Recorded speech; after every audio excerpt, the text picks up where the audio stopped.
I was a minister of music when I was 9 years old. Oh. And so over my life, I've played for Pentecostal churches, Presbyterian, Kojic, non-denominational, Unitarian, Catholic, Black Catholic. All the churches. Yeah, a lot of different churches. And that was before I was earning a living as a music producer. And so when I saw that, I could actually live off of, songwriting and music production, then I stopped playing for churches. I mean, when you get to work with Nicki Minaj and Katy Perry, Snoop Dogg. Yeah, well, I mean, I love the energy of playing in church. You're listening to the Best Morning Routine Ever podcast, the show that proves no one stumbles upon success ever. With your host, Lou Need. Every Mondays and Thursdays, we deliver cold hard evidence behind the power of a robust morning routine. Get ready to be transformed by the renewal of your mind.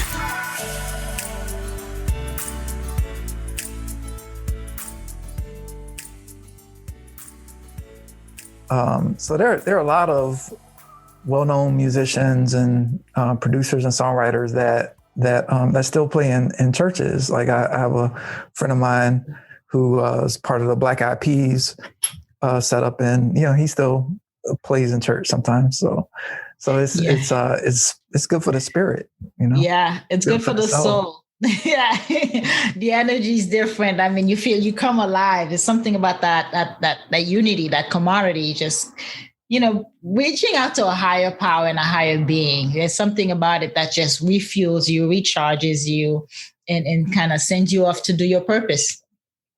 Yeah. Any access point to fulfilling purposes is crucial. Yeah, connecting with the divinity, and that's what I'm looking forward to talking with you. And we just got started, but a morning enthusiast, welcome to the Best Morning Routine Ever podcast. I am your host, Lunid Lewis, and today I have an amazing man I'm bringing to the show. You've already heard him speaking, but right now I want to. He doesn't need an introduction, but let me tell you, he is a music producer, composer, and he is one of a kind. He has worked with people like Nicki Minaj, Katy Perry, Snoop Dogg, and many, many more. He also produced and composes for some of the most famous films and TV shows. And Marcus is, an all-around, well-rounded individual. And so with no further ado, Marcus, welcome to the show. Yeah, well, thanks for having me on the show. I look forward to engaging in conversation with you. Yes, it is my pleasure. So tell us a little bit about your background and your journey to the man that you are today. Yeah, well, the way I look at things is, life is ever evolving, and I intentionally grow every single day.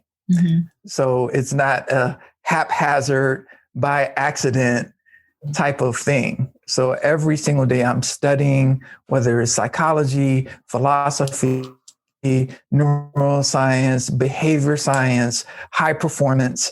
I'm studying these areas to impact myself as well as impact others. And so, first of all, I stand for dignity and compassion for myself and all of humanity. And inside of the work that I've been doing, and if I look back on my life, it's been about that. How can I be the biggest contribution inside of my life's journey? So starting at 2 years old as a pianist, I started playing piano when I was 2 years old. I was a child prodigy and got my first check in the entertainment industry when I was like 6 years old, and started a company when I was 12. And it was all based on, I saw early on that, wow, with music, there's this ability that music has to impact environments. Yeah. Music has the ability to reach inside of spirits and hearts and minds. It's one of the most powerful agents that we as humanity have.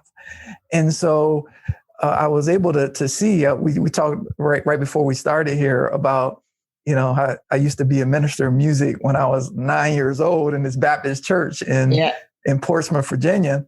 And so I was able to see way back then that music could heal people. Right.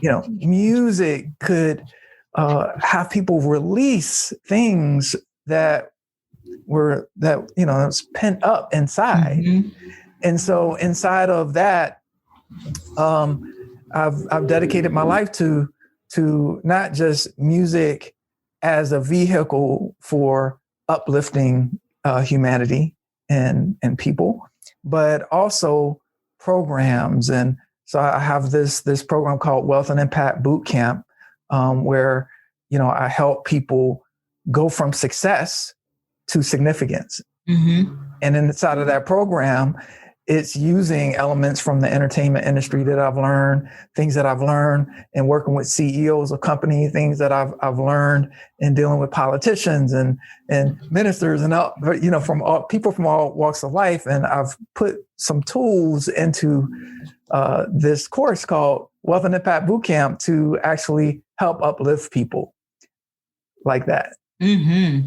Yeah, that's really powerful because you're like a student. Yeah, I hear you're a student of life, and you're intentional about learning and how you learn, and you're taking that to actually add and help other people.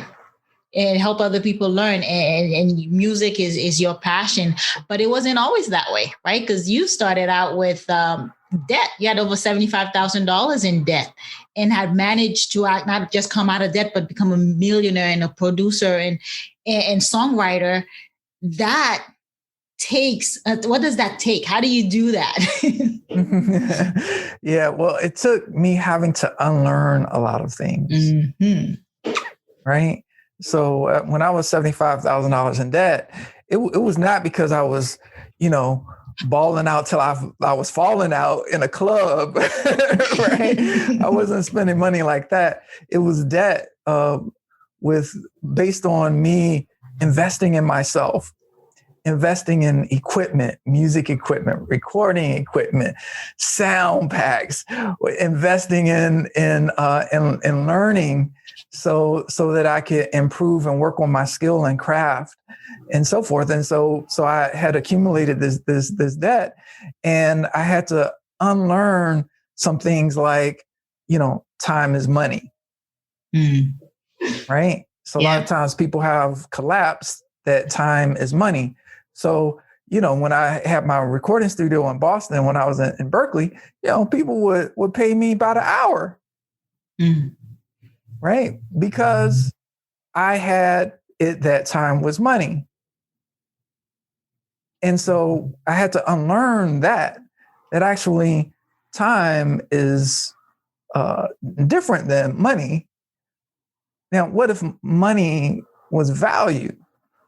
So there's the value of what I was doing as a creative inside a recording studio, which once I unpacked my time and my money and said, hey, well, wait a minute, I'm providing a lot of value here that's more than just like me pressing buttons, right? I'm contributing into someone's growth and development, right?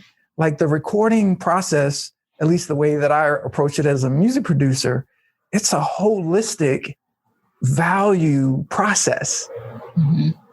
And so once I was able to see and recognize that, well, wait a minute, I'm mispricing myself here. That was the first connection. And this is one of the things that I help people with, like, how do you articulate your value?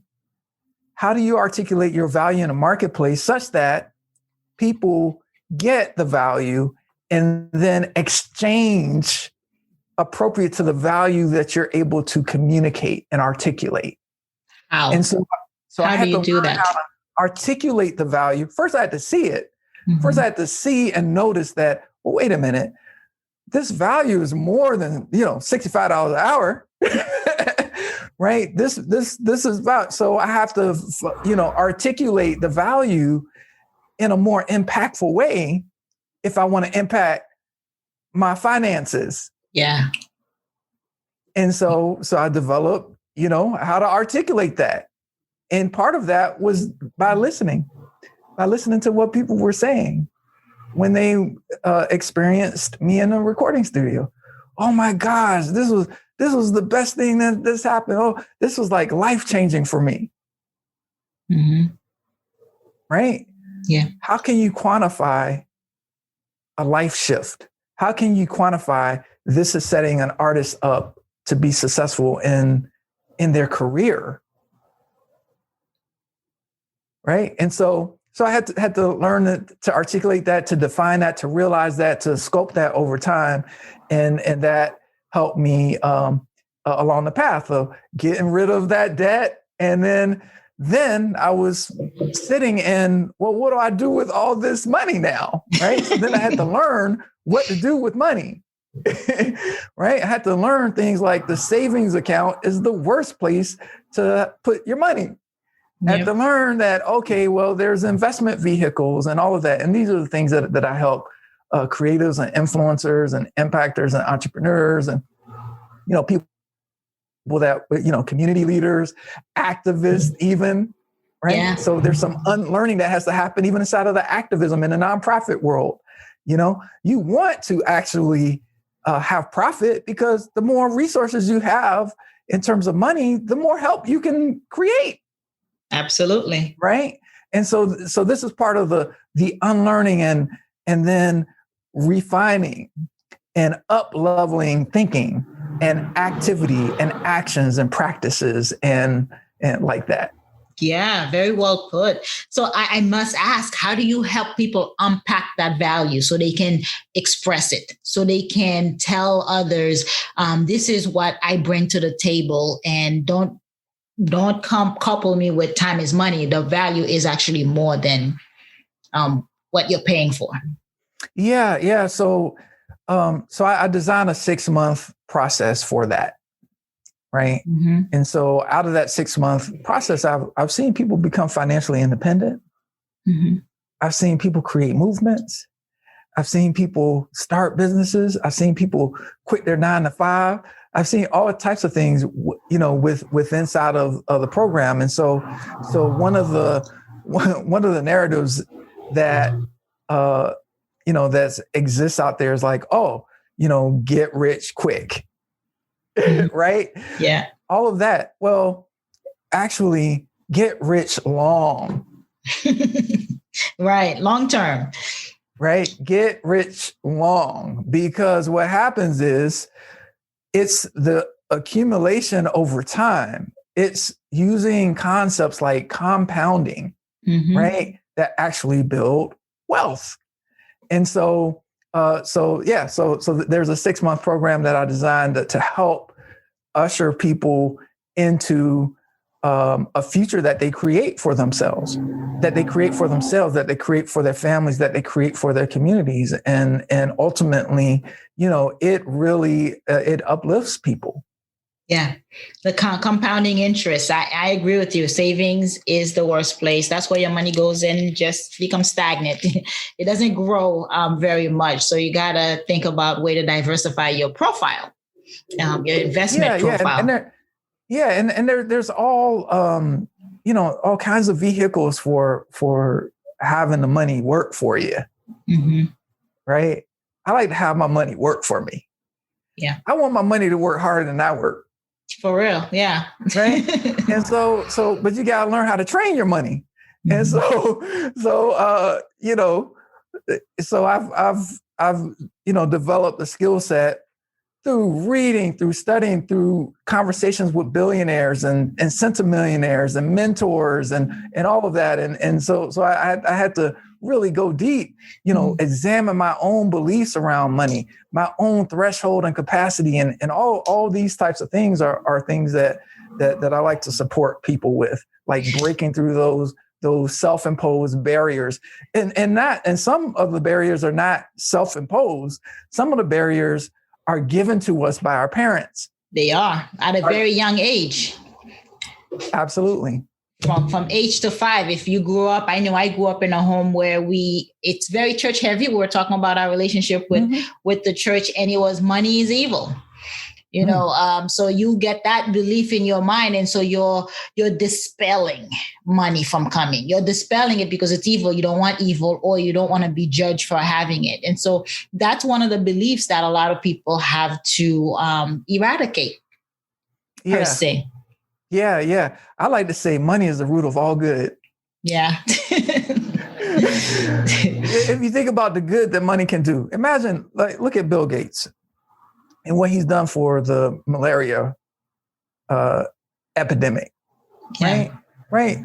It's basically malaria is pretty much almost eradicated. Yeah. With the resources, right? That's the root of good, right? If you look at, your life from the lens of what's possible if you have an abundance of resources, right? Of monetary resources, right? So, but money's just one aspect of what I look at. Like I look at wealth. Wealth is a bigger context than just money. Money's easy. Actually, it's easy to make money. It's easy to grow money if you have the tools and the distinctions around money. A lot of people don't understand what money is, how it works, and how to make it work. Yeah. And so I, so that's kind of where I come in at one aspect, and there are other aspects too, like, increasing your visibility in the marketplace, right? So that people know the help that you are, the value that you are for, the help that you can be for people. And then once people get the help that you can be for people, and you're able to articulate that well, then people will want to exchange money with you. People want to join your projects. People want to get involved in the things that you care about. You'll be able to impact the things that you want to care about based on your articulation of your own understanding of value and how all that works. Yeah. What is his name? Earl Nightingale says our reward in life will always be an exact proportion to our contribution, which is our service, right? So I love that you said we gotta bring out let people be the visibility. What do we do? Who we are. We gotta let the world know what we serve, what we provide, what services that we do offer, so that they can raise their hand and says, I want that. I need that. I want you to touch a little bit, Marcus, on the influence that passive income has on wealth, the importance of it. Yeah, well, there's not really a such thing as passive income. Boom. Okay. So all income requires some maintenance. Now, whether that's you maintaining it or you have structures and people in place that's maintaining it and growing it. So there's maintaining it, and then there's like growing and expanding it. But it's not passive. So that's another false narrative that, I'm going to sit here and all this revenue is going to come to me from, let's take real estate, for example, right? So let's say you have a bunch of properties and you're getting, rents are coming in, that rental income is coming in, and that's more than your expenses, right? Your expenses are low and the rental income is higher than your expenses. Now you're basically, they call that, you have this passive income stream. Well, wait a minute. Well, if a toilet breaks, right? If there's some problem with the building, is it passive anymore? Right. It needs some maintenance, right? You may want to invest in a redesign, and you may want to keep it upgraded and updated and so forth, and all that. I have a friend of mine. She has some property in New York, and there was like a issue with the pipes that happened, right? It's like, okay, well, and she's financially independent, right? And so, but therein lied some active work on her passive income. Mm-hmm.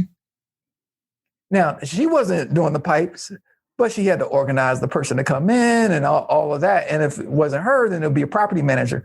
And if it wasn't a property manager, it would be someone else supporting, right? But still, she has to be plugged into that. If you have a property manager, you still have to watch, you have to actively be eyes on your property manager and what's happening with that passive income stream. Right. I put passive in quotes. Yeah. It's not trading time for money at that time frame, right? It's no longer trading time for money. So, you think being a business owner, and especially if a solopreneur, you're providing a service, you're getting paid for that hour, for that time spent with people. But with the notion of quote unquote passive income is making money while you sleep, where you build the infrastructure so that it runs automatically. Yeah. Listen, I look at having as many potential passive income assets operating out there working as possible. Mm-hmm. So whether that's real estate, whether that's copyrights with songs, I have a music catalog with 10,000 songs that are out there working. Yeah. Right. And so even with that, there's maintenance. Even with that, there's maintenance of and increasing the value of a catalog of songs. It's like, okay, well, how else can this song be used? Can this be given to YouTubers? Can this song be, used in film? And can this be used in television? So even inside of like, you have a great song, how can you expand that value? Now, there's someone that I have in place that is working that and working the catalog and supporting, the 450 recording artists that are part of that entity. But it requires maintenance. It requires some activity. And so I believe in all the different kinds of passive revenue. And then there's, cryptocurrencies and so forth. I was fortunate to be able to identify the opportunity there early enough to become knowledgeable about that. And one of my business partners, one of the foremost experts in the blockchain and cryptocurrencies and so forth. So there's a world of that. And these things that I learned. So my life, as I'm living my life, I am taking those learnings and putting it into programs for others. Right. Mm-hmm. As I discover, I like to share because, the best way to learn something after you have done something is to help others with that same thing.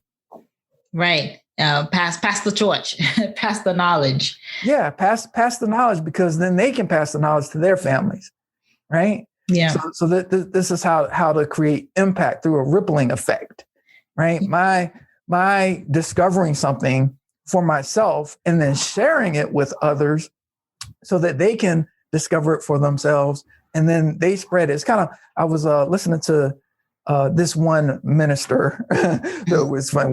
This conversation is about men, so there's this minister. He talked about, I think it was Rick Warren, maybe, and he talked about, I did it. You watch me do it. You do it. I watch you do it. You do it. Mm-hmm. Right. So if we look at that, all right. So I believe in that. So I've accomplished something, right? I've figured something out. So I have Wealth and Impact Bootcamp where I'm sharing what I discovered, and people are seeing me do things. They're seeing me do things, right? This is part of having visibility. And, those particularly in the program, because I'm given the blow by blow of activity and so forth, they're seeing me do things. Right. Yeah. And so I share And then they start doing things. So the amount of people that have been on television, the amount of people that have created projects that are getting media attention and so forth that are in that program is very powerful. So I watched them do something and input and contribute. And, did you consider this? Maybe look at this and so forth. And then they do something. Yeah. And then it passes on. The people around them are watching them do something. Hey, how are you doing that thing? Oh, well, this is how I'm doing that thing. Okay, then they start doing that thing. And then all of a sudden you have this trail of people that have freed themselves. Yeah, you're teaching them how to fish. You're not just giving them the fish, you're teaching them how to do it themselves so that they can be empowered and gain that freedom, financial freedom and time freedom, which is the ultimate goal. Yeah. For a lot of, I know in the music industry, how can one become savvy that they don't get taken advantage of? Oh, well, I would be asking a different question. Yeah. Right. Because,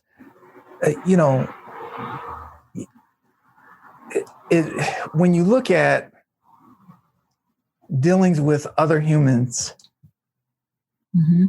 right?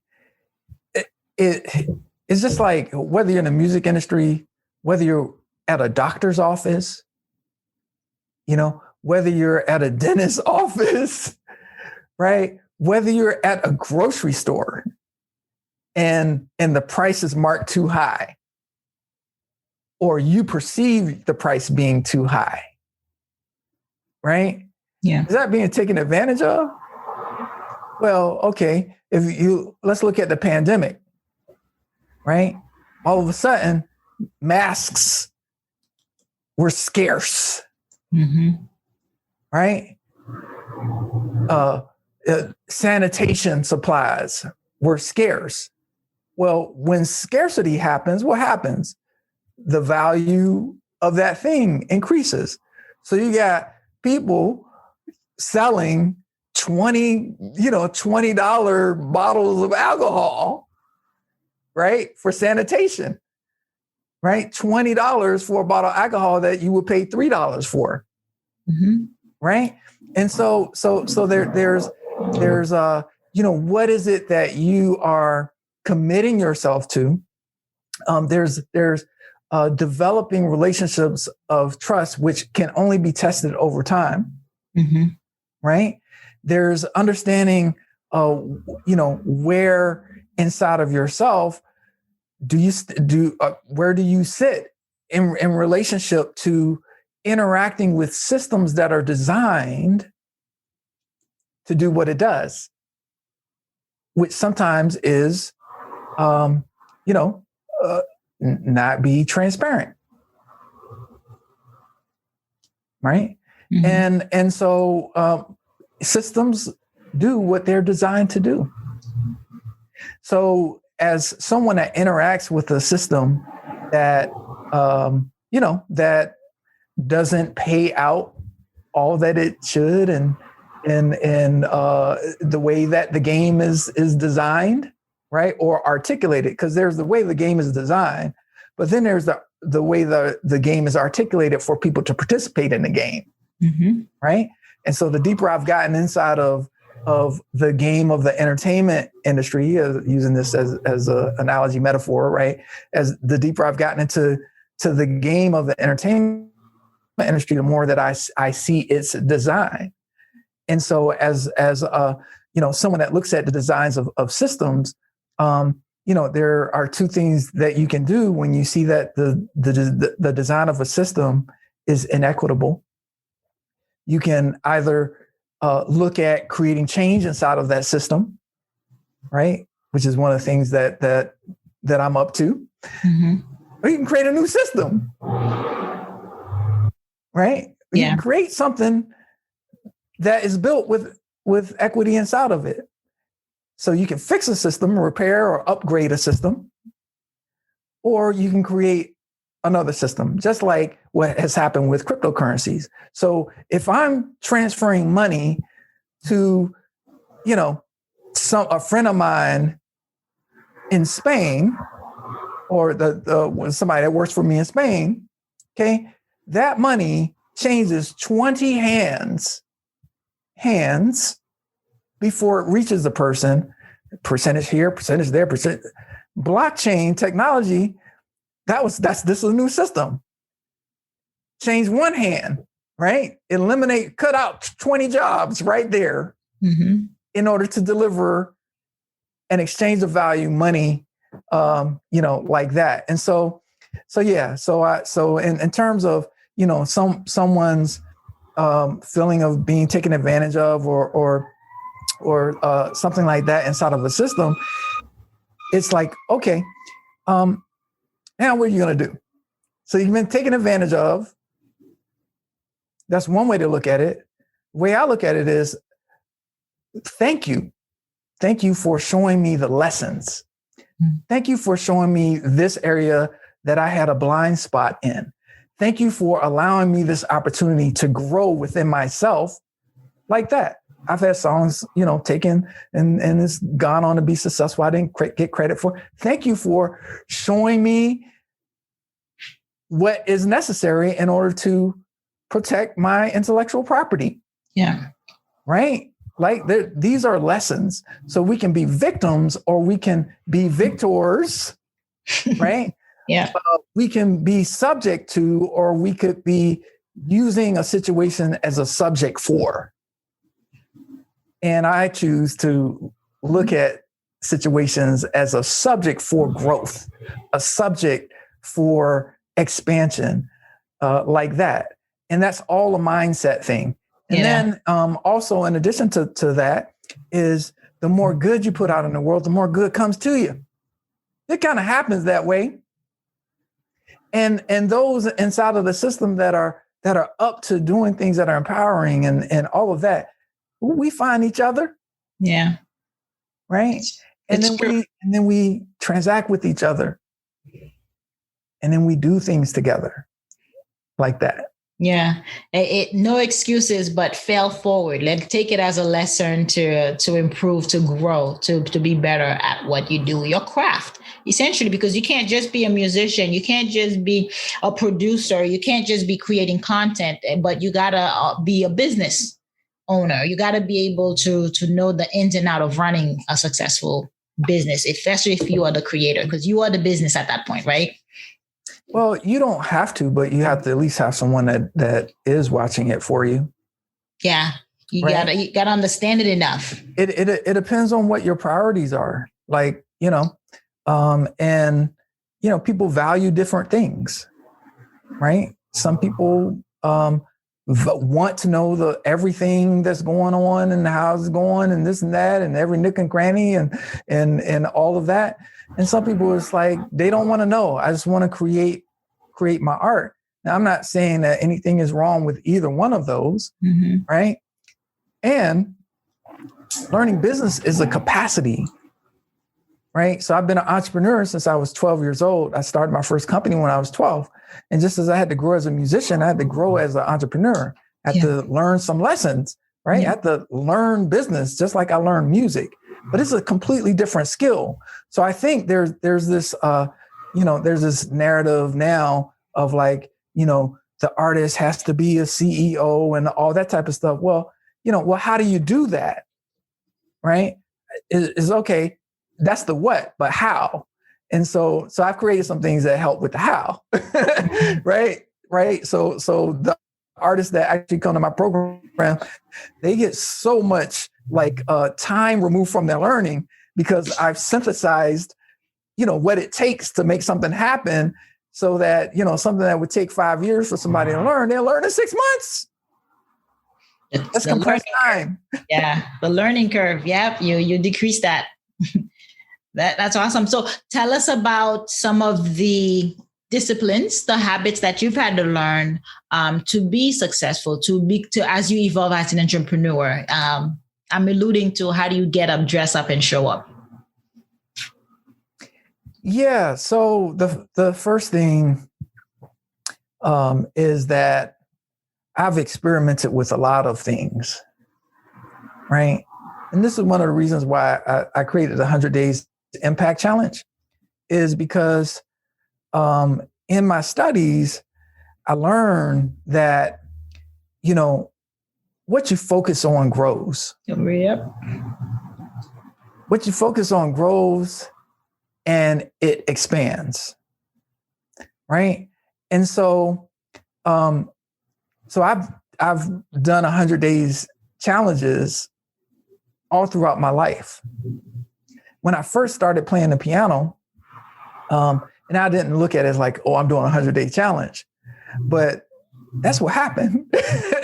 That's what happened that had me begin to play at a professional level when it came to the piano. So every single day, I practiced and practiced and practiced and practiced and practiced. During this summer, when I was 12 years old, I was practicing every single day for like over 8 hours a day. They had to drag me off the piano to eat, to whatever, right? I was so excited and focused on it that my abilities on the piano grew in those summer months, to the point where when the fall came, I was playing professionally and hiring my teachers. Mm-hmm. Right. And so, but it took a repeated action. It became to the point where playing the piano was meditative. Mm. It was like meditating. And then when I listened back to recordings from way back then, and I listened to how I played, it's unbelievable. I'm like, what in the world? Like, I was playing way above my age level. But I remember losing myself into a flow state. Nice. Yeah. Right? Because of that repetition of activity, when it came to performing, I was able to put myself in that same place, that meditative space that allowed for things that I probably didn't have the capacity. Like if I thought about it, I didn't have the capacities for, but because I wasn't thinking about that, because I was being in the moment, my fingers were doing things that I didn't practice. That's the power of habits. Michael Jordan talks about that too. When he's practicing, he plays as if he's in the game. So that way, when it is game day, there is no variation. There is no difference. You're on autopilot. Your body muscle memory kicks in. Those are habits. Yeah, absolutely. And the way our brains are constructed to identify patterns, right? So the thing that like the 100 Days Impact Challenge does is it helps create a brain pattern. Like this is kind of baked in the design. Yeah. Don't tell anybody.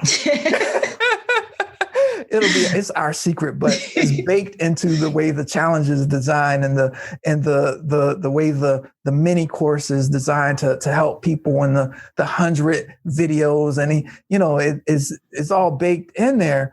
But what happens is when you create a new pattern over a period of time, a new behavior will arise, and you start to know yourself as someone that now does that thing. Mm-hmm. Identity changes. Your identity changes based on the types of behaviors that you intentionally or unintentionally do on a consistent, repetitious basis. And so I've seen people have an improvement in their health.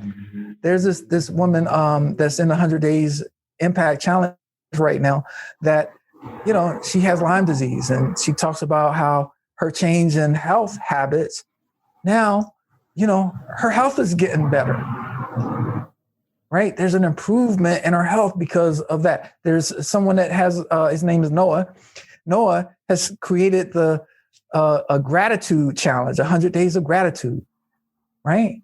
And so every single day he's doing a post in his Facebook group that now has thousands of people in it, a gratitude post, right? That behavior improves health, improves happiness, and like that. Very nice. And do you incorporate that in your morning routine for you? Yeah. So yes, I journal. I also have some gratitude practices. I use affirmations. Yeah. Like I said, I study every single day. I think that more than anything else is I have some study practices. Mm-hmm. And so it's kind of like when I was developing the ability to play the piano or the saxophone or, when I picked up an instrument, that's how I get when it comes to study. So for example, I've been studying time philosophy, time psychology, time geography. I've been studying time. Right. And so if I look at what has happened over the past couple of weeks, I've been in hours and hours every single day looking at time from different angles.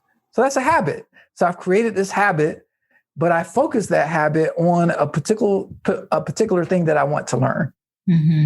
or a particular thing that I want to enhance, improve upon, like that.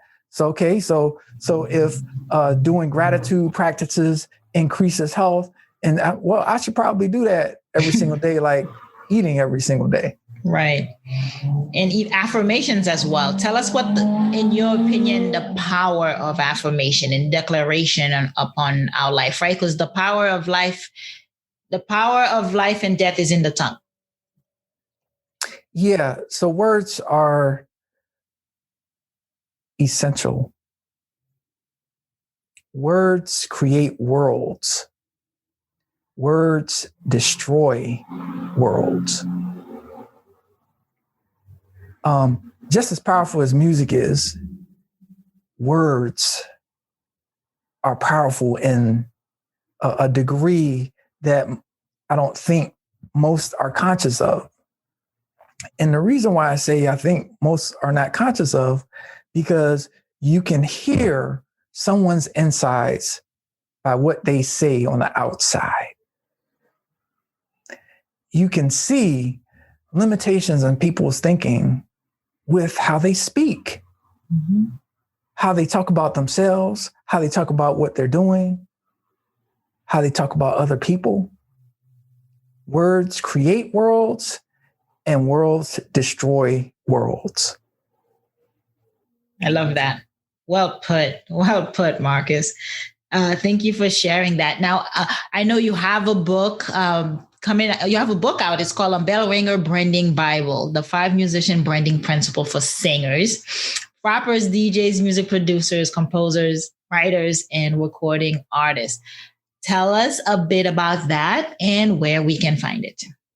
Yeah, so I was fortunate to co-author that book with my mother before she passed away. She passed away the same year that the book was released. And she was a national tennis champion. She played in the U.S. Open. She traveled the world, the country with Arthur Ashe back in the 60s, and she was a civil rights activist. But she also had the gift of words. So I remember, when I was growing up as a kid, she would put words on the bathroom mirror. Mm-hmm. And so we had this practice of looking at that word and using that word that day. Mm-hmm. Right. So she was a lover of words and inspired me around that. So I love writing. And so one of the joys of my life, experience was working on that book with my mother. Because she would interview me every single week, almost for 5 years. That book that, is a bestseller, was hit number 1 in a bunch of different categories like that. But that book basically is a chapter out of this bigger Bible that we, have been creating. And this is basically, don't get me wrong when I say chapter, the book that it comes from is like 1,000 pages. Right. So the branding Bible is a significant work and has helped a lot of people. In fact, I've had some friends of mine that are CEOs that picked up the book, even though they're not, musicians or whatever. They're like, this is not a book for musicians. This book can work for anybody. Right. And so, because music can be used as a metaphor, if you look at it that way, and you can learn a lot from metaphors, because we, live our lives through metaphor. So the Bell Ringer Branding Bible is that work, and I it's the access point to thinking. It's an access point to thinking about your career, an access point to kind of orchestrating some systems to be able to thrive in the music industry. Very nice. And where can we find it? Oh, you can go to Amazon. Mm-hmm. It's available there, the Bell Ringer Branding Bible. Yeah. Very nice. How can we connect with you, Marcus? Yeah, the best way to connect with me is to join the 100 Days Impact Challenge by going to 100 Days with a Z 2021, or if you're listening to this and it's 2022, go to 100 Days with a Z 2022. If it's 2030, just go to 100 Days 2030. Whenever you're listening to it, you can go to 100 Days with a Z and then put whatever year that is that you're in, and you'll be able to access that challenge. It's $1 a day, right? So this is $100, because once you put some skin in the game around going after your aims, then you've already set yourself up to take a step that you haven't taken before. So we found that is the case, that once you put an investment in yourself, then it impacts everything that you do for others as well. And so the 100 Days Impact Challenge is that opportunity for me to interact with people. And that really is the best place. And there's an inner circle inside of the 100 Days Challenge where we bring on special guests. And so I've had Olympic athletes, I've had pop stars on there, I've had people that have specialized knowledge, I've had famous doctors and high performance experts and so forth come into that inner circle and share their specialized knowledge. So there's a humongous amount of value inside the 100 Days Challenge. So if someone goes to the 100 Days Impact Challenge, make sure you sign up for the inner circle, and then we'll be able to interact inside of that group. Fantastic. I really appreciate what you've shared with us today, and the journey to gain financial freedom, but most important, wealth. And the well-rounded, and how to be a student of life. Marcus, that was really insightful, and learning and being able to pass that forward, pass that torch forward. And so thank you so much for your time this morning. I really appreciate having you on. Yeah, well, thanks for having me on and engaging in a conversation which, we both aim to add value to audiences, right? Yeah. We both aim to create something that makes a difference for people's lives. And that's what my life is about. And I can see that's what your life is about. Yes, thank you. And it's been an absolute pleasure. All right, morning enthusiasts, that's it for today's show. Thank you for tuning in. If you love the Best Morning Routine Ever podcast, we'd love to hear from you. So go ahead and subscribe, rate, and give a review on iTunes or Google Play. While you're at it, tell a friend about the show. Be sure to visit bestmorningroutineever.com and our Facebook group to join the conversation, access the show notes, and discover our fantastic free bonus content. Until next time,